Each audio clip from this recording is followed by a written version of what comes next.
It all goes down tonight. Game 6, it's win or go home for Victor Wembanyama and the San Antonio Spurs. And these are the games that make stars. This is where pressure can make a gem of a game. This series, it's taught us that Wemby, he needs to be that superstar for San Antonio, because you can see right here, in their wins, he's dominated, right? To the tune of 37 points, 16 rebounds a game. But in losses, those numbers have dropped to 22 and 9. He will need to be exceptional to force a Game 7 against the Thunder, who are now just one win away from their second straight finals appearance. And in this era of parity, the last team to do that, remember, it was the Warriors, who made 5 straight between 2015 and 2019. And health has just been such a huge factor in this series. So for more on the health of the Stars in Game 6, we say hello to our senior insider, Shams Charania. Shams, what can you tell us about the likelihood that Jalen Williams is going to be available for this game?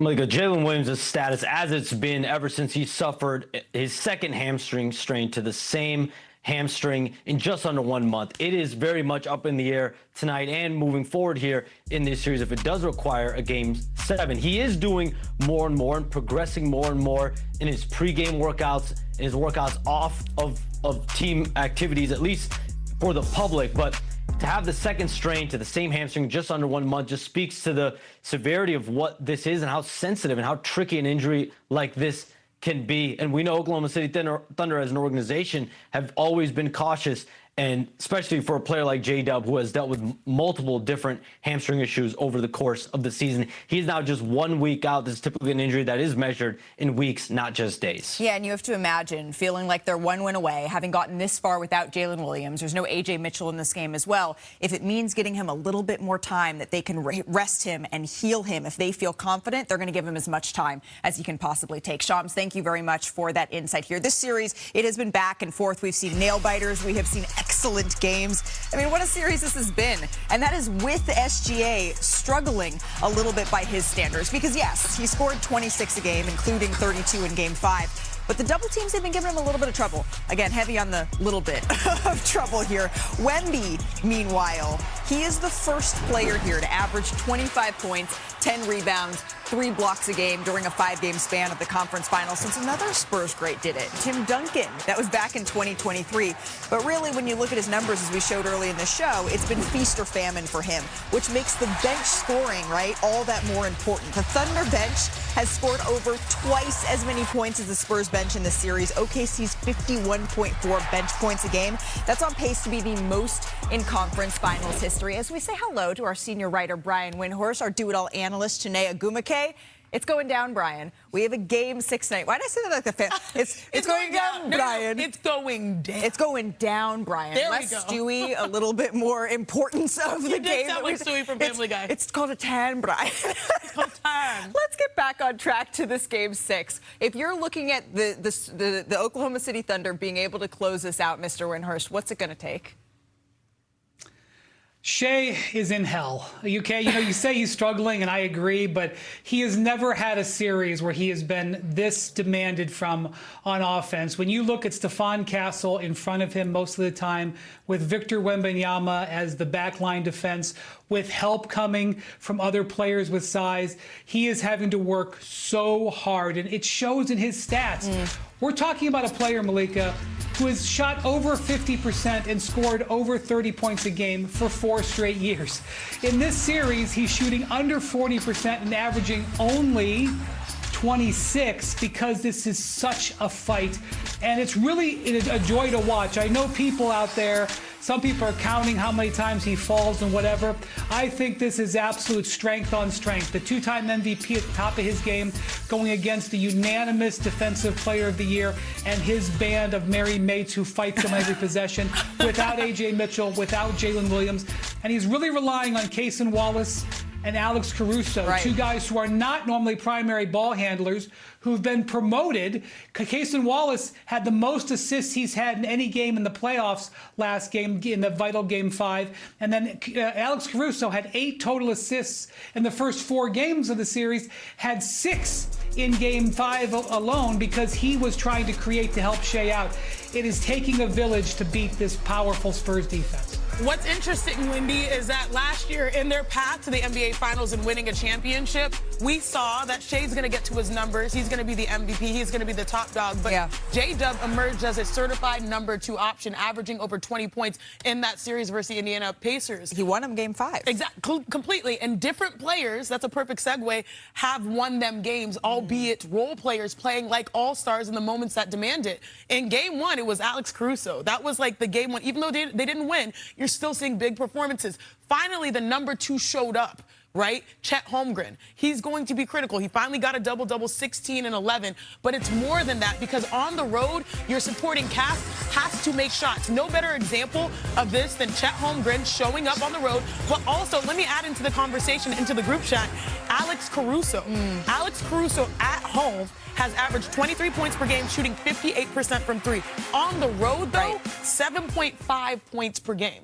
And so there's a drastic difference on how these guys are shooting the ball to provide help for Shea to not feel all of that pressure. And I don't think history in this case maybe is the best indicator of how tonight is going to go. But we did see the Thunder play a couple of 7-game series last season on their way to a championship.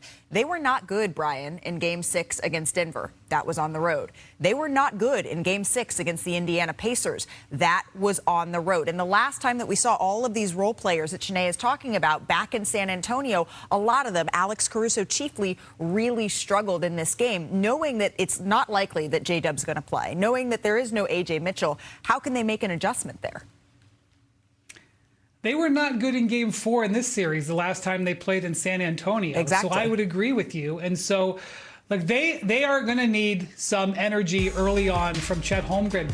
Chet Holmgren and Isaiah Hartenstein were able to outplay Victor Wembanyama in Game 5. I'm not saying that's going to happen again, but if you look at Chet Holmgren and Hartenstein, I believe they outscored Wembanyama and they out-rebounded him together. It's going to take a team effort, but I love the way that Chet came into that game with a scorer's mindset. He has got to apply pressure to get some of the attention off of Shea, because Shea is struggling to breathe.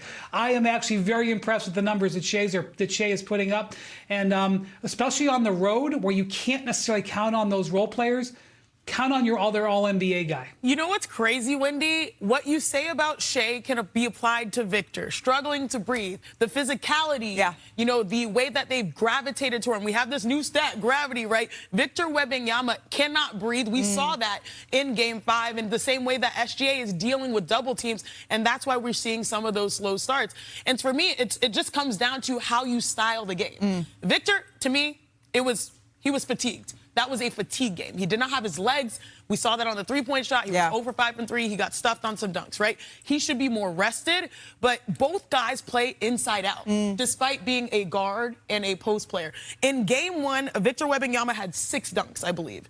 Now, in the last game, in the last win, he had 4 dunks. Right. Whenever he dunks the ball more, his team wins more. Go on the inside, similar to Shea. Shea has to be able to score in transition before the defense gets set up. Right. So it's interesting to see a guard and a post have similar pathways for success. But as much as we talk about Shea struggling offensively, what we really mean is he's struggling to score, because he is averaging 10 assists, right, a game. And so that would be, nearly 10 assists in the conference final. So while his scoring is down, the playmaking is there. It's just that the other guys have to capitalize on that. Yeah, the playmaking is hot and cold based off of his teammates being able to shoot. And we tend to see this hot and cold where it's cold on the road and hot at home.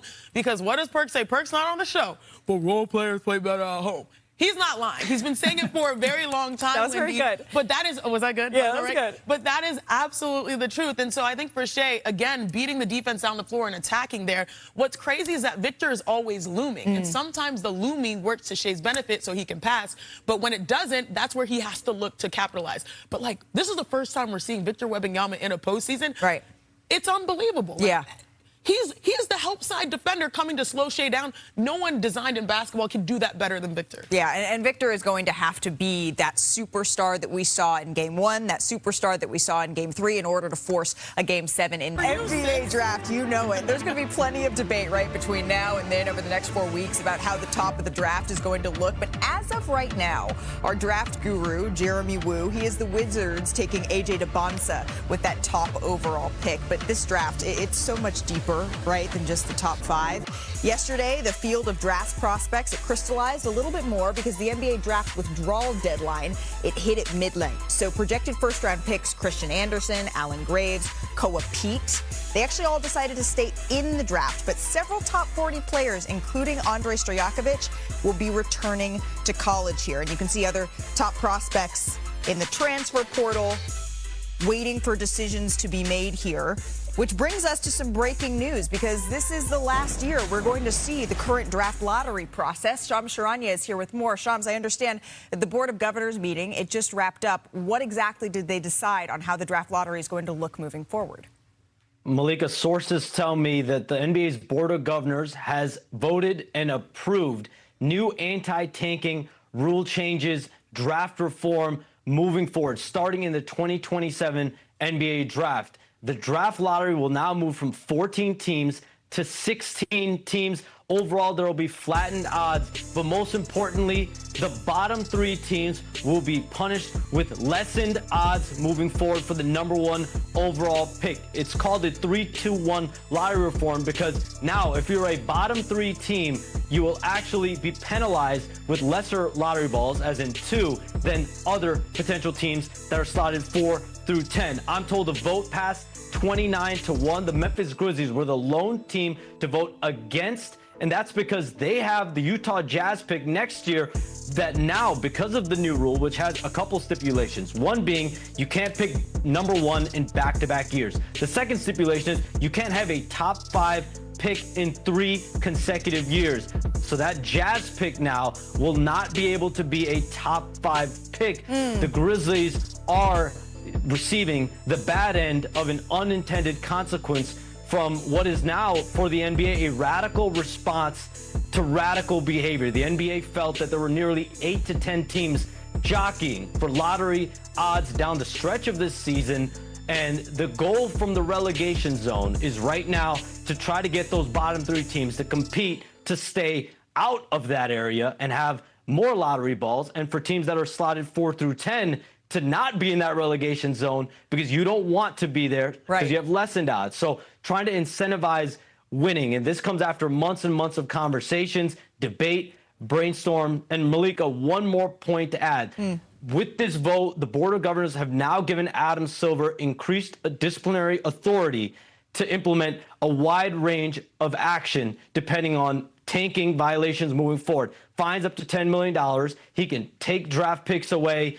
He can also have teams forfeit their picks. He can change picks. He can change odds. So this now gives Adam Silver, the NBA commissioner, increased authority. Wow. All right. So really bringing the hammer down on tanking. That is the idea behind this new policy, Shams, that the Board of Governors just voted to pass. Not unanimously, but voted to pass. Thank you very much for that insight. I do want to bring Brian Windhorst into this discussion. Brian, Shams does such an excellent job at explaining something that I think is very complicated.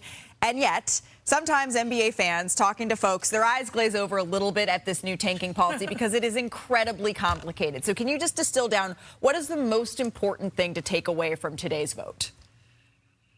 Yeah, it used to be if you were a bottom 3 team and boy, or 4 team, and boy, did teams really try to get in that bottom 4, you had the best chances. And now they're just making it very hard for you to win the top pick. So under the current system, which we just had, if you were in that top 4, you all had a 14% chance of winning that #1 pick, and obviously a really good chance of being in that top 3. Now, if you've got one of the worst records, your chances of getting a top pick have been slashed. You have a much better chance of falling into the 6 through 12 range, and you could fall all the way to 12th, Malika. You could have the worst record in the league and end up with the 12th pick, and there's a reasonable chance you're going to be back there. So they want teams not tanking to get into the bottom 3. They want teams fighting to the finish to get out of the top 3. And look, They understand that this is a triage situation. This is a bleeding wound. And the reason we know that is part of this is that they're only planning to do this for 3 years. This is a 3-year window. Now, they may extend it, but they've already got what they call a sunset provision in there. The sun's already coming down. We're already past noon. 3 more years, and they may take this away. But I also think something's interesting is that the lottery will no longer be numbers anymore. It will literally be balls with the team's logo on them. And I suspect that the NBA will do it live. Yeah. That they will watch, and all the fans will see the balls come out with the team. It won't be an hour later or whatever, which breaks my heart because I love that intrigue. But those will be the differences that we will see coming out. But you're right. Having this in place for 3 years is the NBA saying this is an acute problem. We need to deal with it now. We know that this may be a slight overreaction, but that is how egregious we see these tanking violations as. All right, we'll have more on that as we march towards the NBA draft. But, Shanae, we got some WNBA action to get to. So let's go coast to coast, starting with Minnesota. Natasha Howard, Courtney Williams, Olivia Miles gave Atlanta nightmares. This is how it went down at Target Center, right? Oh, snap. In the second quarter here, Angel Reese collects the offensive rebound, kicks it out to Jordan Canada for three. JC, former teammate of mine, when she's knocking down those shots, it's a good look. And hello, face. Reese part never declined. 10, 8, and 5. Olivia Miles. Leader right here for Rookie of the Year. She's averaging 15 points per game and also leading rookies in assists. And then Miles once again. Oh, my God. Look at that dime. I would love to play with Olivia. A little pick and roll there. Player, so watch this. Miles gets to the bucket again for 2, but did you see the celebration afterwards? She goes a little too small. This is what Natasha Howard had to say about Miles' celebration. You don't really see a lot of rookies coming in being like her, being herself, being comfortable who she is. But she kind of gave me like a Lindsay Whalen back then when Lindsay was playing. So I love it. But we got her back though. The Vets got her back. Confident. Miles had 16 points, 8 rebounds. Electric. The Lynx get the win in this one. And as you can see here, early on, Olivia Miles is doing a little bit of everything here, joining a short list of players to average 15, 5 boards, 5 assists through 7 games. Short list, great company. Exactly. Look at that. Caitlin Clark, Sabrina Ionescu, Candace Parker, the only players in league history to do it. And don't look now, but the Lynx are a WNBA best 5 and 2. That is a surprise, knowing that Nafisa Collier is not playing. Let's get to the Liberty. Speaking of not playing, no Satu Sabali, no Sabrina Ionescu, but it was raining threes. Hallelujah. The French fry. She be frying people. Marie Johannes. A little no-look pass there to Leonie Febish. Oh, my gosh. She has the most razzle-dazzle passes. And then this was her just getting started, though, Shanae. Oh, man. The one-legged shots, quickest release, highest arc. Marine is just a delight to watch play basketball. She had a career-high 7 made threes in this game, but New York did trail by 1 at halftime. So let's go ahead to the third quarter here. Liberty go on a 6-0 run. There's my girl, JJ. JJ, inside-out game. Love it. Drains the jumper, so now it's an 8-0 run. Jones again. Why not take a 3? Bar her back. She loves shooting threes. She had 17 points in this one. And then Brianna Stewart. A little jumper. What did I say? And one, son. And one, hun. I like that. 11 points for Stewie.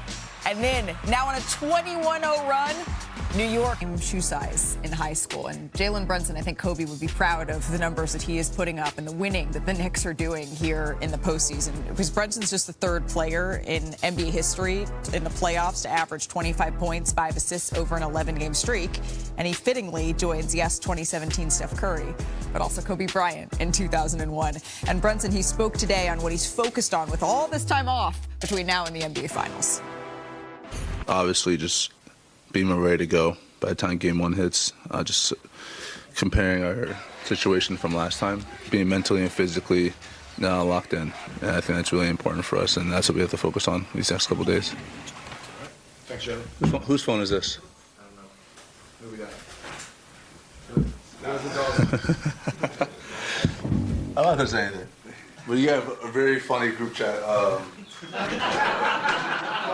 That's why I asked you what your question was. Read them. Tell us what's in the group chat. Just kidding. Jalen Brunson's a real one, and we got a real one joining us now, Monica McNutt. Monica, thank you so much for the time. There is no one who knows these New York Knicks better than you, and we know that New York has quite some time off here between now and the NBA Finals. And Jalen Brunson, Karl Anthony Towns, they both talked about how focused they want to be here. What's Jalen Brunson, his impact in particular, been on this group? Man, first of all, Malika, that was great reporting on your part on the sneakers. This team is not here without Jalen Brunson. He is the cornerstone of what the Knicks have been able to build about bringing them back to the NBA Finals. He is the guy who is best equipped to shapeshift in terms of what this team needs. You know, in previous seasons, the last two, he was far more ball dominant. This year, he's off the ball a bit more. In particular, highlighted in this postseason run. But when things got tight in that Eastern Conference Game 1, it sure did shift to the old offense out of necessity. And Jalen Brunson was the delightful closer that he has come to be loved by New York. Yeah, absolutely. But if Jalen Brunson is the cornerstone, as you put it, then Karl-Anthony Towns has to be the bedrock, right, of this team. Yeah. He's become so important to this group. I know you mentioned going back to the old offense, which of course is centered around Jalen Brunson, but Karl-Anthony Towns unlocked so much for this group. How has he been the difference maker? Well, his ability, Malika, earlier this season, he really talked about wanting to be more involved. He and Mike Brown had to have a little bit of a meeting of the minds, which I think is totally healthy. And being involved was not about scoring. It was about being involved. And we saw him put up fantastic numbers in terms of his assist marks, his rebounding this year, being one of the league leaders in double-doubles. But in this postseason in particular, he has just added a level of efficiency and aggressiveness that is impressive. And for him, staying out of foul trouble is so important to his ability to be a monster contributor in terms of what the Knicks do. And if it is Oklahoma City that they are facing in the postseason, that is going to become all the more important here for Karl-Anthony Towns. Monica, there's no one better. Thank you so much for stopping by NBA Today. We're going to be seeing a whole lot of you in New York City very, very soon here. As for their next opponent, though, I said maybe it could be Oklahoma City. It could, right? The Knicks did win 2 out of the 3 against the Spurs, though, in the regular season. That includes the in-season tournament. Less luck against Oklahoma City, however. Their offense just sprints from conference finals game 6s. Could we see more history made tonight? Let's start off with some top flyers. 2012, OKC, Russell Westbrook. Elevates. Oh, hello, Mr. MVP. Executes. And look, it's on San Antonio. Oh, the irony. Is this a little foreshadowing? See history repeat itself. And then Kawhi Leonard flying in. The claw. That's over Giannis, by the way. Oh, wow. Not to be ignored. Exactly. Now on to some top stat lines here. This is 2012 Heat. LeBron, 45 points, 15 rebounds, 5 assists in a defining game against the Celtics here. What he did to the East should not be legal. And then there's Game 6 Clay. Hey! 2016, he put up 41, 11 threes. This is also against Oklahoma And 3 dribbles.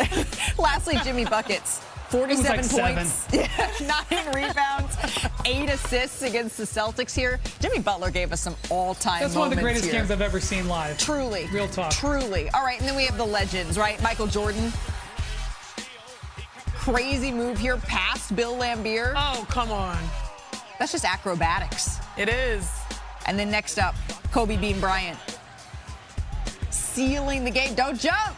Oh, sealing the game in Phoenix. Right in front. And last, but certainly not least, the chase down block, not that one, this one, on Terry Rozier in 2018. Man, LeBron, he's had a couple of those. He's broken a couple of hearts with blocks like that. That ball left the arena. Winning time here. This is 1997. John Stockton's game winner at the buzzer. Chene, look away. I know, my Rockets. No, my eyes are bleeding. Look at it. Don't look away. And lastly, in 2023, in Boston, Derek White. This was just... Oh, Derek White. Miraculous. What a moment. As time expires here. Absolutely and then sensational. Heat won Game 7 in Boston. And there you go. And what could we see? Could we see more added to that tonight here, Brian? We've called this Star Wars, right? This is in a galaxy far, far away. Shai Gilgeous-Alexander, Victor Wembanyama going head-to-head in an otherworldly way. What, sir, is this game going to come down to? This is Victor Wembanyama's moment. You know, I feel like his energy level has gone up and down, and I get it. He's farther and deeper into any season he's ever been in his life. He is going to need to have an impactful game tonight, and I'm going to tell you something. He knows it. He does. This is the focus that we've come to see Victor Wembanyama be defined by. Chene, you've actually been in these players' shoes. Can you just set the stage? We all know the stakes, but maybe not the feeling of what it's like marching into one of these games. There's anxiety, right? Because this is an important game and you're so excited. But at the same time, this is the game that you've worked your entire life for. I cannot wait. It feels like Victor Wembanyama is a child of destiny. And so I'm excited to see them going up against the defending champs. to me, if you're a player, you just want to be able to play your hardest and make sure you bring your team along. I feel like we're in for an epic night. A recent history says that Game 6s have not been in OKC's favor on the road, but they weren't the